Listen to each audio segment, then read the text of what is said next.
안녕하십니까. 넘버원 재테크 채널 투자 케이스 인사드리겠습니다. 자, 오늘의 주제를 말씀드리기 전에 전 회차 잠깐 요약하고 들어가도록 하겠습니다. 돈을 쫓으면 된다, 안 된다. 돈을 쫓아도 되는 이유에 대해서 알아보았죠. 자, 흔히들 말합니다. 돈을 벌려고 하면 돈이 안 벌린다고요. 하지만 이는 사실이 아니었지 않겠습니까? 여러 사례를 통해서 확인하셨고요. 돈을 보는 시각에 따라서 세 가지로 분류가 될 수가 있습니다. 자, 첫 번째 돈을 목적으로 보는 시각과 두 번째 돈을 수단으로 보는 시각, 자, 세 번째 돈을 목적에서 수단 또는 수단에서 목적으로 바뀌는 이런 시각이 존재를 했죠. 근데 매슬로우의 욕구 5단계의 그 법칙에 따라서 수단에서 목적으로 역방향으로 가는 케이스는 그렇게 흔치 않다라고 말씀드렸었습니다. 자, 수많은 사업가들은 돈을 벌려고 사업을 시작했다 고백하고 있죠. 사실 목표했던 부가 쌓이면 목적으로 보았던 돈의 시각이 바뀌게 됩니다. 돈을 수단으로 보기 시작한다는 것이죠. 그렇게 그들은 돈 이상의 높은 가치에 집중을 하게 됩니다. 오늘은 부자의 기술 편으로 실패에 기뻐해야 되는 이유에 대해서 이야기 나누도록 하겠습니다. 바로 들어가시죠. 여러분, 실패를 겪어보셨나요? 실패를 겪으면 어떤 느낌이 드십니까? 대부분 실패는 나쁜 것, 그리고 하면 안 되는 것으로 인식하고 있으시지 않겠습니까? 하지만 전 다르게 생각하는데요. 왜 실패를 기뻐해야 되는지 그 이유를 말씀드리겠습니다. 일단 우리의 기본적인 인식에는 실패가 나쁘다고 생각하는 원인을 아셔야 합니다. 사실 저는 그 원인을 주입식 교육에서 찾았는데요. 우리가 의무적으로 받고 있는 교육의 근간은 어디에서 왔는지 알고 있으십니까? 그것은 일제 지배 후 근대화를 거친 일본식 교육 방식입니다. 자, 주입식 교육을 시행했던 일본은 이를 각 식민지에게도 그대로 전파를 하죠. 자, 일본에 의한 식민지를 당했다는 것은 강제적으로 여러 정책을 그대로 받아들일 수밖에 없지 않겠습니까? 그 하나의 정책이 주입식 교육이었습니다. 자, 일본의 식민지 기간을 보게 되면 1910년 8월 29일부터 1945년 8월 15일까지 36년간 지배를 당했죠.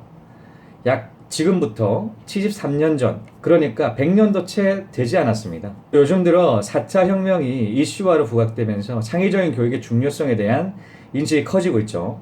하지만 아직도 일본식 주입식 교육 잔재를 여전히 요구되지 않고 있죠.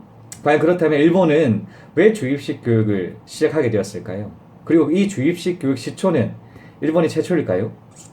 자, 일본은 어디서 이 교육 방식을 받아왔냐면 유럽의 한 나라입니다. 어딜까요? 맞습니다. 독일인데요. 공부의 기술이라는 책 21페이지는 이렇게 말합니다. 산업혁명의 바람이 불자 독일식 교육의 중요성은 크게 부각되었다. 다시 말하면 북독일식 교육인 훈련된 사람을 필요로 한 일자리에 끼워 넣기 위한 인간 공장의 성격이 더욱 필요해졌다는 것이다. 산업혁명은 사회에 많은 훈련된 노동력이 필요했기 때문에 사람도 공장에서 물품을 생산하는 것처럼 찍어서 훈련시킬 수 있다는 이론이 유행하기 시작한 것이다. 그래서 이미 노동력을 훈련시키는 것을 교육의 목적으로 했던 독일의 교육 방법을 처음으로 실용화시킨 것이다. 수많은 공장에서는 군말 없이 10시간 동안 나사 돌리는 지루한 작업을 견뎌내는 일꾼이 필요해 이러한 노동자를 생산해내는 훈련 기관이 필요하기도 했다. 즉 당시 독일의 학교란 교육을 통해 사람에게 생각하는 방법을 알려주는 것이 아니라 생각할 줄 아는 인간을 말없이 명령에 복종하는 사회의 일원, 즉 자동차의 한 부품처럼 한 가지 기능만을 수행하는 인간 기계를 만드는 것을 목적으로 탄생한 것이다. 당시 세계적인 군사를 가진 일본이 독일에서 이러한 학교 제도를 고스란히 수입하고 일본의 식민지 우리나라에게까지 들어오게 돼 독일식 교육은 큰 여과 없이 일본과 한국 교육 기반이 되어버렸다. 그 말하고 있습니다. 독일은 2차 산업혁명을 늦게 시작했어요. 자, 이는 산업화를 늦게 받아들였기 때문이죠. 2차 산업혁명 즉 증기기관을 발명한 시초는 영국이었죠.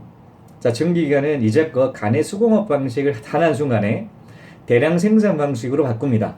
이제껏 하나 생산하는 기간이 길어 공급은 작을 수밖에 없었는데 이 대량 생산 방식 즉 증기기관이 발명이 되고 난 다음에 공급이 많아지기 시작합니다. 자연스레 수요를 충족하고도 남게 되는 거죠. 그럼 팔아야 되는데 국내에서 머물러 있던 시각을 어디로 돌릴까요? 그렇죠. 해외로 돌리겠죠. 그렇게 해외의 식민지를 하나둘 늘려가기 시작합니다. 자, 이를 한번 각 나라의 식민지 현황을 봐볼까요? 대표적으로 영국, 스페인, 그리고 프랑스가 있습니다. 엄청나게 영국 같은 오스트레일리아, 뭐 바레인, 바베이도스, 가이나나, 벨리즈, 뭐 미국도 포함이 되고요. 뭐 스리랑카, 뭐 인도, 케냐, 쿠웨이트, 몰디브 엄청난, 그리고 뭐 스페인도 뭐 그게 뒤지지 않죠. 프랑스도 마찬가지입니다. 이집트 뭐 엄청난 많은 나라들을 산업혁명 거의 뭐 비슷한 시기 그 이후에 이렇게 많은 식민지를 거들이고 있죠. 거의 주변 나라들을 다 식민지화 시켰죠. 그렇게 물량도 해서 여러 가지 이득을 봅니다. 그런데 그 각 나라들이 앞다퉈 식민지를 펼칠 때 독일은 과연 무엇을 하고 있었을까요? 아직도 봉건주의 사회에 머물러 있었습니다.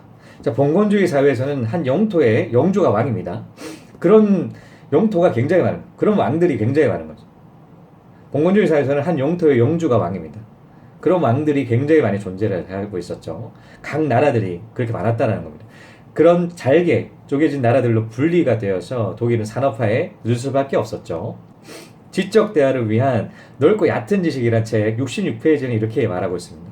산업화를 통해 자본주의가 된 국가들은 자본주의의 특성인 공급 가입 문제에 필연적으로 봉착할 수밖에 없다. 그리고 결과적으로 수요를 늘리기 위해 새로운 시장을 개척해야만 한다. 시장을 개척하는 가장 좋은 방법은 식민지를 만드는 것이다. 독일은 빠르게 산업화를 하는 유럽에 속해 있으면서도 산업화가 늦어지면서 뒤늦게야 식민지 경쟁에 뛰어들었다. 독일이 산업화가 느려진 것은 중세 봉건 제도가 오래 지속되면서 계속된 내전으로 산업화를 추진할 여력이 없었기 때문이다. 그런데 문제가 있다. 더 이상 차지할 만한 식민지가 없는 것이다. 이미 앞서 산업화한 열강들이 식민지를 모두 차지했기 때문이다. 독일이 최초 통일이 되어 지금의 모습을 띈 것은 1971년입니다. 독일 제국이 탄생을 한 거죠. 자, 25개의 국가와 2개의 제국이 합쳐진 봉건주의 국가들의 통합 버전이었죠. 자, 증기기관 발명되고 상업화되는 시기는 1776년이었습니다. 약 100년만큼의 갭이 존재했다는 것이죠. 그만큼 뒤처질 수밖에 없었습니다. 자, 그러니 뒤늦은 산업화를 따라잡기 위해서 여러 방책을 궁리를 합니다. 결론은 주입식 교육이었죠. 주입식 교육을 시작했던 가장 큰 이유는 산업화를 빠르게 따라잡기 위해서였어요. 그 당시 산업화 시대를 떠올리시면 찰리 채플린 영화를 떠올리시면 될 것 같은데요. 찰리 채플린 영화 기억하시나요? 자, 컨베이어 벨트에 똑같은 일만 기계적으로 반복하죠. 이를 풍자를 하고 있습니다. 그 당시에는 창의적인 생각이나 비판적 사고가 필요가 없었어요. 단순히 반복적인 노동력만 필요로 했던 것이죠. 그렇기 때문에 사고를 할 수 있는 교육 대신 반복적인 일에 잡념이 들지 않게 하는 주입식 교육을 도입을 한 것이죠. 국민을 하나의 기계로 바라봤어요. 그렇게 빠르게 산업화를 이뤄냈고 이제 공급 물량이 많아지기 시작합니다. 자, 그렇게 되면 그 다음 단계가 어떤 단계인가요? 그렇죠. 산업화의 단계, 그 다음 단계는 식민지를 개척해야죠. 근데 주변 나라들은 벌써부터 자리 잡고 있다는 것입니다. 다시 각 나라들의 식민지 현황들을 볼까요? 자, 이렇게 다 자리를 잡고 있죠. 그런데 독일로서는 나갈 통로가 없습니다. 지금처럼 뭐 DHL이라든가 우체국 국제 택배가 있었겠습니까? 멀리 나갈 수 있는 기술적 한계 때문에 그 자리에 갇히게 된 것이죠. 그래서 뒤늦은 산업화에 억울함과 그리고 판을 뒤집고 싶은 독일에게는 세계 1차 대전, 2차 대전을 발생시킨 주요 나라 중 하나가 그렇게 된 것이죠. 하지만 주입식 교육의 장점은 가장 빠르게 산업화를 시킬 수 있다는 최고의 장점을 가지고 있습니다. 자, 이를 본 일본은 독일 교육 시스템을 도입하기 시작을 하는데요. 자, 일본이 서구에 문호를 개봉한 것은 1854년 미일 화친 조약을 통해서였죠. 우리나라도 서구에 문호를 개봉한 것은 1882년 조미 수호 통상 조약이었습니다. 이 또한 일본에 의해 문호를 개방한 후였죠. 약 30년만큼 갭 보이시나요? 그리고 그 후 일본이 조선 식민지를 삼은 건 1910년 8월 29일이었고요. 이렇게 주입식 교육이 36년의 식민지 시기 동안 뿌리 잡기 시작합니다. 한번 학교 생활을 떠올려 보시겠습니까? 사고를 할 수 있는 창의적인 교육, 비판적인 교육의 중요성을 가르침을 한 번이라도 받은 적이 있으신가요? 오로지 적고 외우고 쓰고 까먹고를 반복하셨지 않겠습니까? 주입식 교육의 단점 중에 하나는 기억을 오래 하지 못하고 오래 남지 않는다는 것에 있습니다. 사실 공부하고 분석해서 하나도 알아가야지만 머리에 남죠. 그렇지 않으면 남을 수가 없습니다.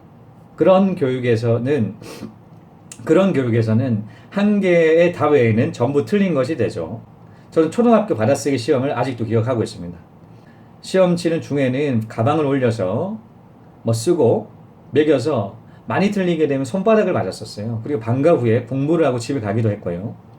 다 맞는 친구는 칭찬을 받았고요. 저는 많이 틀리는 학생 중에 속했었습니다.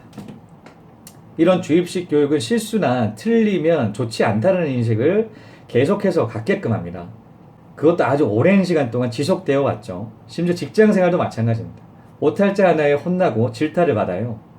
작은 실수도 용납되지가 않죠. 이렇게 무의식적으로 실수, 실패를 두려워하게 만듭니다. 좋습니다. 일단 교육받아온 거 어떻게 합니까? 과거는 돌이킬 수 없죠. 하지만 현재는 바꿀 수가 있습니다. 그 대신 실수, 실패에 대한 인식을 새롭게 하셔야죠. 실수, 실패가 나쁜 것이 아니라 좋은 것이라고요. 왜 그런지 말씀드리겠습니다. 토익 시험을 예로 들겠는데요.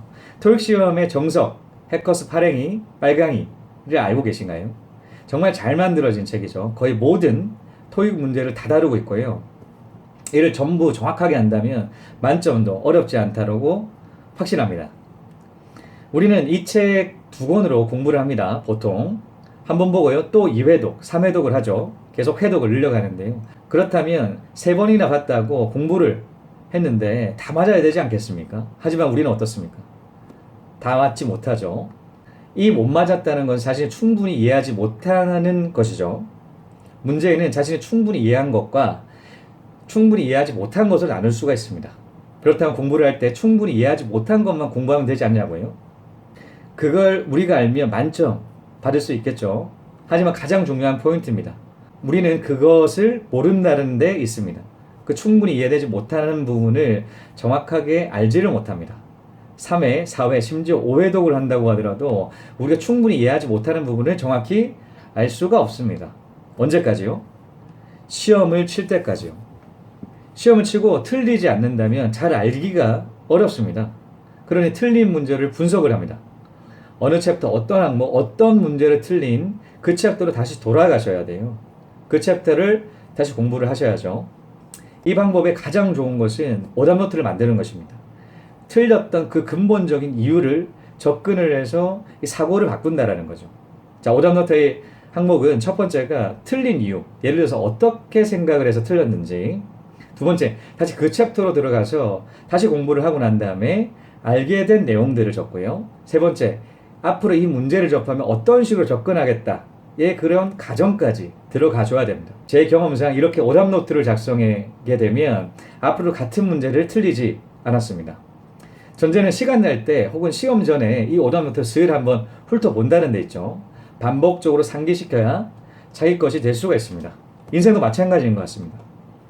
자신 삶에서도 자신이 부족한 부분을 잘 아는 경우도 있지만 모르는 경우도 존재를 하죠. 그래서 어떤 행동이나 실행을 했을 때 실수나 실패를 한다면 자신의 부족한 부분이 부각되는 거예요. 이를 방치한다면 토익 오답노트를 작성하지 않는 것과 마찬가지입니다. 그것은 다음에도 같은 문제가 발생을 한다면 틀리게 된다는 것에 있죠. 그러니 자신의 약점을 알게 된 순간이기 때문에 감사해야 돼요. 앞으로 같은 문제에 같은 실수를 하지 않을 순간을 드디어 찾아내셨기 때문입니다. 정말 오랜 시간 성공해왔던 성공자들은 이를 정확하게 알고 있습니다. 자, 글로벌 성공 시대를 보게 되면 자, 필라코리아 윤유소 회장은 실패가 너무 좋다라고 이렇게 얘기를 하고 있습니다. 수십억 원 연봉의 주인공. 그러나 젊은 시절은 고난의 연속이었다. 스스로 살아온 이야기의 절반이 실패담이라고 말하는 윤 회장. 다만 그는 실패를 두려워하지 않았다. 저는 오히려 과거에 내가 어려웠던 상황이었던 것이 오히려 큰 득이 됐다. 이런 그 인생 살아가면서 비즈니스를 하면서 그런 어려운 점을 극복하는데 아주 그걸 극복하는데 아주 기본적인 어떤 툴이 됐고 그게 무기가 됐다. 이런 얘기를 드릴 수가 있겠습니다. 실제입니다. 이건. 지금 자기가 겪는 그런 어려운 하드십, 어려운 그런 고생은 진짜 이것은 자기 인생에 큰 재산이 된다. 그런 어려움을 겪지 못하는 사람은 그만큼의 재산을 갖지 않고 시작하는 것 같다.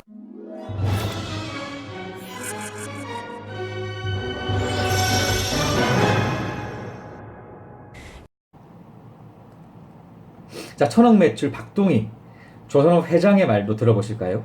어릴 때부터 어려운 환경에서 그 어려운 현실을 돌파해가지고 도전해 나가는 그런 몸에 배에 있는 자신감과 확신이기 때문에 절대 좌절을 안 하고 위기를 항상 내가 긍정적으로 새로운 기회다는 것을 몸으로 내가 느끼가지고 체득하고 온 사람이니까 위기가 오면 나는 더 좋다. 이 세상에는 공짜가 없고 내가 땀을 흘려야 흘린 만큼 거두는 게야. 알지? 응. He told me that we can always reach our dream, whatever it is, even though it seems like impossible.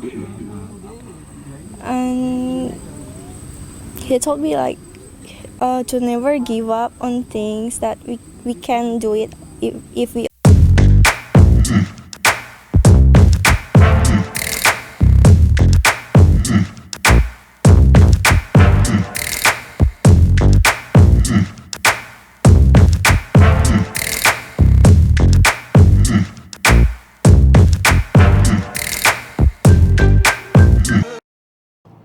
자, 7분 책 읽기 오렌 버핏 스노우볼 편에서도 소개를 했었는데 자신의 첫 주식 투자 실패를 하고 난 다음에 3가지 교훈을 얻지 않겠습니까? 그는 이 실패를 통한 3가지 교훈을 자기 인생을 살면서 경험한 가장 중요한 일 가운데 하나로 꼽고 있습니다. 그들은 하나같이 실수를 감사하게 좋은 것으로 인식을 하고 있죠. 실패에 대한 인식, 이를 배움으로 승화시킨다는 점에서 실패에 대한 긍정적인 인식을 가지고 있음을 알 수 있습니다. 자, 정리를 하면 실패에 대한 부정적인 인식은 주입식 교육의 근간이 되고 있습니다. 자, 오래전부터 지속적으로 실패는 나쁜 것이라고 인식하게 만들죠. 이 교육은 일본 식민지 36년간 뿌리가 내렸습니다. 하지만 실패는 결코 나쁜 것이 아닙니다. 기쁘게 받아들여셔야죠. 우리가 잘못한 부분, 즉 우리가 극복해야 될 부분을 찾은 것이라고 인식하셔야 됩니다. 시험 문제를 틀려서 자신이 공부가 안 된 부분을 찾은 것과 마찬가지죠. 실수를 하면 할수록 현명해질 수가 있습니다. 자, 이상으로 실패에 기뻐해야 되는 이유는 여기까지입니다. 시청해주신 여러분 감사합니다. 다음 시간에 또 뵙겠습니다.